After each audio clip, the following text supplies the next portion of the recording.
नौशेरा फिरोज सर्दी के आते ही शहर के मेन चौराहों की रौनक बहाल हो गई।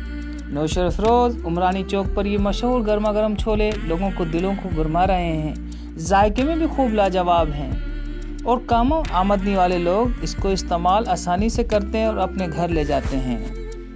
15 साल हो गए 15 छोले बनने के। गरम गरम ये सर्दी में खाते हैं ना, इस वजह कार 20 रुपये प्लेट में भर के जाते हैं। बाकी मजदूर और लेके जाते हैं रोटी।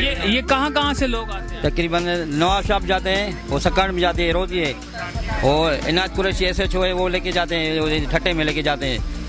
सो जाते छोले खाते हैं? घर में डेली आता हूँ तो छोले खाने, इसके बड़े अच्छे हैं। सारे शहर से भी अच्छे छोले मिलते हैं। 20 रुपये प्लेट भर के देता है, जो नाश्ते में हम खाते हैं डेली होटल पे। खलास हो जाते हैं इस अंदाज से। जो ना कि आप जो रश देख रहे हैं ना, इसमें कुछ है, खाने को कुछ है, इसलिए ये रश है। बच्चे बूढ़े सब घर में भी ले जाते हैं हम। घर में भी 20 रुपए की प्लेट भर 2 रोटी खा लो, उसके साथ पेट भर जाता है।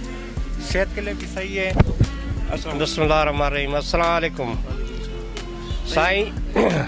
नौशेरा फिरोज में असांजो दोस्त मुश्ताक छोलनि वारो नया छोला बहितरीन आहिनि ऐं पूरे नौशेरे में मशहूरु आहे। ऐं अलाए किथां किथां जा माण्हू हिन वटि ईंदा आहिनि छोला खाइण। ऐं हिन जा छोला बहितर आहिनि ऐं साफ़ु सुथरा आहिनि। जो बि भाउ खाईंदो ऐं खाराईंदो उनखे वणंदा ऐं दोस्तनि खे खाराए। हे तोहफ़े तौरु छोला आहिनि। महिरबानी। नौशेरा फिरोज के ये मशहूर छोले लोग बहुत दूर दूर से खाने आते हैं। आज हम भी यहाँ आए और हमने ये छोले खाए, बहुत मज़ा आया। सर्दी में छोले खाने का एक अपना ही अंदाज है। शाहिद अहमद खानज़ादा के साथ नौशेरा फिरोज।